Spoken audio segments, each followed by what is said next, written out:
अधिकारियों की मिली भगत से फल फूल रहा है अवैध खनन का कारोबार। अवैध खनन की सूचना पर पहुंचे तहसीलदार व लेखपाल, नहीं हुई कोई कार्यवाही। परमिशन त्रिलोकपुर की, खनन किया जा रहा था नरौली फरीदपुर खास के रकबे में। खनन माफियाओं के हौसले बुलंद हैं, इसीलिए वह चाहे ओवरलोड चलाएं, मिट्टी पर बिना त्रिपाल ढकी हो या फिर नो एंट्री हो, उनके ट्रैक्टर व डंपर रोकने की हिमाकत कोई नहीं कर सकता। ऐसा ही एक मामला नरौली फरीदपुर खास का है, जहां पर अवैध खनन किया जा रहा था। लगभग आधा दर्जन से अधिक ट्रैक्टर व रोड से किया जा रहा था खनन। वही पेड़ के नीचे बैठा खनन माफियाओं का मुंशी सभी ट्रैक्टरों की कर रहा था एंट्री। खनन माफिया जिस परमिशन की दुहाई दे रहे थे, दरअसल वह परमिशन त्रिलोकपुर की है और खनन नरौली फरीदपुर खास के रकबे में किया जा रहा था। अधिकारियों के सामने कैसे भागे ट्रैक्टर रोडर। अवैध खनन की शिकायत पर हल्का लेखपाल व तहसीलदार चंदोसी मौके पर पहुंचे और पूर्ण जानकारी हासिल की। तहसीलदार से पहले वहां लेखपाल पहुंच गए थे। आखिरकार इतने दबंग हो गए खनन वाले की अधिकारियों के सामने ही खनन के वाहन ले गए और वह मूकदर्शक बनकर खड़े रहे। ये जनता है और सब समझती है।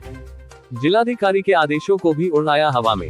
जिलाधिकारी का कहना है कि ओवरलोड वाहन नहीं चलाएगा कोई। खनन की मिट्टी बालू आदि त्रिपाल से ढकी होना चाहिए और सीमित स्पीड होना चाहिए। लगातार ओवरलोड वाहनों का सिलसिला जारी है। खुली और हवा में उठती मिट्टी बालू तेज रफ्तार ने उड़ा दिए सभी आदेश। इसी के चलते खनन वालों के हौसले बुलंद हैं और ऐसा लग रहा है कि आगे भी इनके हौसले बुलंद ही रहेंगे जब तक संबंधित अधिकारियों और सफेद पोशों का आशीर्वाद इनके सर पर रहेगा। जब इस संबंध में हल्का लेखपाल से जानकारी ली तो कोई भी जानकारी देने से बचते नजर आए, क्यों जब ट्रैक्टर व रोड वहां से भगाए गए तब तहसीलदार के साथ साथ लेखपाल भी मौजूद थे। यही कारण है कि कुछ बताने को तैयार नहीं। जब मोहम्मद हलीम खनन अधिकारी संभल से जानकारी ली गई तब उन्होंने बताया कि हल्का लेखपाल से गाटा संख्या रखवा व सभी जानकारी मांगी है, उसके बाद ही कोई कार्रवाई की जाएगी।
हाँ भाई, क्या नाम है तुम्हारा? दुर्वेश। दुर्वेश। आप कहाँ से हैं, किस विभाग से हैं आप? पीडब्ल्यूडी से। जी, पीडब्ल्यूडी से क्या है? अच्छा अच्छा, तो आपको यहाँ पे लगा, ड्यूटी पे लगा रखा है?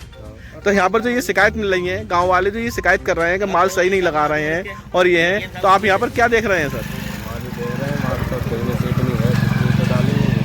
तो इसका मतलब गांव वाले झूठी शिकायत कर रहे हैं ये? गाँव वाले कौन मना कर रहा है? नहीं, आप बताइए अगर आप कह रहे हैं कि ये मानक के अनुसार डाल रहे हैं, तो ये सड़क आपको टूटी हुई अभी वाली गाँव वाले दिखा रहे हैं, ये पेड़ से मार के उखेड़ के दिखा रहे हैं, ये आपके सामने गाँव वाले तमाम ये गाँव वाले खड़े हैं आपके सामने, ये तमाम ये गाँव वाले आपके सामने खड़े हैं। तो आप एक चीज़ बताइए, तो ये जो गाँव वाले झूठ बोल रहे हैं क्या? इनके हिसाब से सही बोल रही है। ये अपने हिसाब से सही बोल रहे हैं, इसका मतलब मानक के अनुसार काम नहीं हो रहा है। आपने ठेकेदार से कहा एक भी बार? कहा तो ठेकेदार आपकी बात सुनने को तैयार नहीं है? हैं? कम सुनता है, हैं? पूरी बात नहीं सुनता है। आपने थोड़ी बहुत कह दी तो थोड़ा बहुत मान लिया, वरना नहीं मानता है, यही तो है। तो आपने कहा था इनसे, तो ठेकेदार ने क्या कहा आपसे? जी, करा रहे हैं, ठीक। उसके बाद कराते नहीं है। अच्छा, पिछली वाली सड़क का भी यही मामला था इनका? इससे पहले वाली जो थी? अच्छा, उसमें नहीं थी, ठीक है, धन्यवाद। गाँव वालों के आरोप आप क्या? भैया एक चीज बताओ, ये सड़क पड़ रही है और गांव के लोग जो इतना परेशान हो रहे हैं, बेचारे गांव के लोग आपकी शिकायत कर रहे हैं, क्या मामला है पूरा? शिकायत करके इस बात गिरे कि सड़क टूटी हुई है, सड़क टूट रही है। वो ट्रैक्टर वाले ने आके किसी ने भी आके ब्रेक मारा, वहाँ से थोड़ी डैमेज हो गई है, वो हम कल रिपेयर कराया था, तो सील कोट का दाना रह गया, वो आज डलवा देंगे। अच्छा, जैसे उस वहाँ पे वो पत्थर दिखाई दे रहा है इस तरह से, वो जो पत्थर दिखाई दे रहा है बेस से बाहर है, 3 मीटर से बाहर, आप चेक कर सकते हो, वो बाहर वाला रह जाता है। इसमें भी हमारी नुकसान है, लेबर अर्गस की वजह से उधर उठा के डालना पाती है। तो ये जो गाँव वाले जो आरोप लगा रहे हैं आप पर, वो गलत लगा रहे हैं? आरोप गाँव वाले जो भी लगा रहे हैं, आप मौजूद हो, आप चेक कर लीजिए। नहीं, मैं चेक तो खैर अधिकारी करेंगे, जो भी करेंगे। मैं आपसे सिर्फ ये पूछना चाह रहा हूँ कि ये गाँव वाले जो आरोप लगा रहे हैं, ये झूठ बोल रहे हैं? अब गांव वाले झूठ बोल रहे हैं सच बोल रहे हैं, इस बारे में तो नहीं कह सकता, पर जो मौके पे मौजूद है आप चेक कर लीजिए जैसा भी है। अच्छा, कितना मानक है आपकी इस सड़क का? जी, कितने mm का मानक है? इसका है 25 mm। 100 मीटर में कितना वो पड़ेगा पॉल तार? 100 मीटर में 5। हाँ, क्या नाम है तुम्हारा? मोमिन नाम है हमारा, बिस्तारू से बिलोंग करते हैं। अच्छा। अगर तेज चला रहे हैं, वजन भर के ब्रेक मार रहे हैं, तो बजीडू फट रही है इसकी। अच्छा। रोड सही नहीं पड़ रहा है, और ब्रेकर देखो कितने हो रहे हैं इसमें, रोड ऐसा पड़ता है, ये अप डाउन भी हो रहा है, बीच में ऊंचा कर रहे हैं, साइड में नीचा कर रहे हैं, ट्रे ले जाते हैं, लोडी को पलटने का डर होता है इस पे। अच्छा, जान माल का खतरा है? जान माल का खतरा है इस पे, लेके जाते हैं ट्री को, भरी हुई लेके जाते हैं, खुद ना कहते पलट जाए, कुछ हो जाए, दिक्कत हो जाती है। तो इन लोगों से कहा था? बोला था कई बार, अभी भी मैंने बोला था, इधर से गया जब भी बोला, तब भी नहीं बोले कुछ भी इन्होंने। अच्छा, तब भी कुछ भी नहीं बोला इन्होंने? ठीक है, सही। देशी ठेके पर शराब बेचती नाबालिग लड़की का वीडियो वायरल। आबकारी विभाग हमेशा सुर्खियों में बना रहता है, फिर चाहे मामला ओवररेट का हो या फिर ग्राहक और सेल्समैन का झगड़ा, परंतु यह अपनी हरकतों से बाज नहीं आता।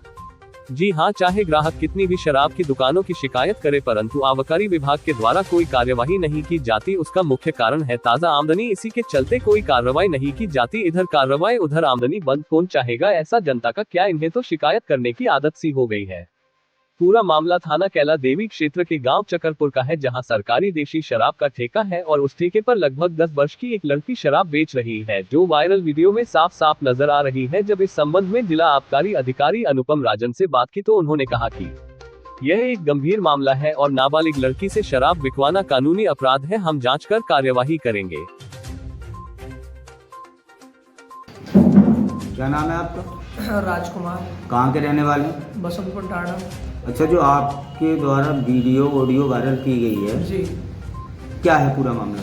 जी सर, ये मामला है, हमारे गांव में चकबंदी चल रही थी, लेखपाल साहब है विद्या भारती, तो एक हमारा चक था, तो हमसे बोले कि तुम्हारा 2 जगह चक है, एक जगह कर दूंगा, 1 लाख रुपए दो, नहीं दोगे तो तुम्हारे गंगा जी में चक लगा दूंगा, गरीब लोग हो, क्या क्या खाओगे, मेहनत मजदूरी करोगे।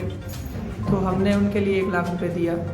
हमारे 1 लाख रुपए लेके उनने हम 6-7 महीने ऐसे ही रखे, यहाँ से पोस्टिंग करा के अपनी कन्नौज पहुँच गए हो।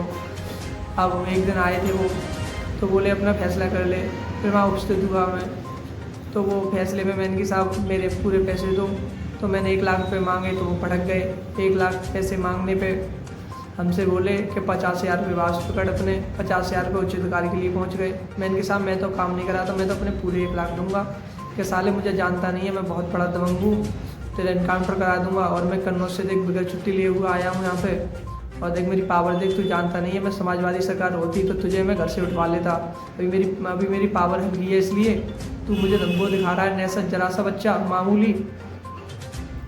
आपने इसके अलावा पहले भी कुछ शिकायत की? जी सर, मैंने करी थी शिकायत, उसके बाद भी मैं 6 महीने। कहाँ पर की थी? यहाँ पे किन्नौर भी करी थी, डीएम साहब के यहाँ पे बैजोई भी करी थी। मुझे कोई न्याय नहीं मिला है, मेरे पैसे अभी तक मुझे वापस नहीं मिले हैं, कुछ भी नहीं, मुझे धमकियाँ मिलती हैं, मेरे नाम फर्जी तहरीर दे दी है उनने, एक एप्लीकेशन कह रहे तेरे नाम फर्जी मुकदमा ठुकवाऊँगा, एक तुझे जेल भिजवाऊँगा। आज आप किससे मिलने आए हैं? जी साहब, मैं डीएम साहब से मिलने आया हूँ आज। तो मामला कितना पुराना है? जी साहब, ये मामला तो साहब बैसाख में चकबंदी हुई थी, पहले चकबंदी को तो साहब हो गए करीबन 7-8 महीने हो गए, और फिर भी अभी चल रही है। आप क्या कह रहे हैं लेखपाल? ये साहब अब तो कोई जवाब नहीं आ रहा है, अब तो मुझे धमकियाँ मिल रही हैं। अब आप क्या चाहते हो? मैं साहब ये चाहता हूँ, मुझे न्याय मिलना चाहिए, प्रशासन से मुझे न्याय है, ऊपर भगवान से। मुझे यहाँ से न्याय नहीं मिलता है तो मैं योगी साहब के यहाँ जाऊँगा और लखनऊ जाके मैं गुहार लगाऊँगा न्याय की। यहाँ से न्याय नहीं मिलेगा मुझे तो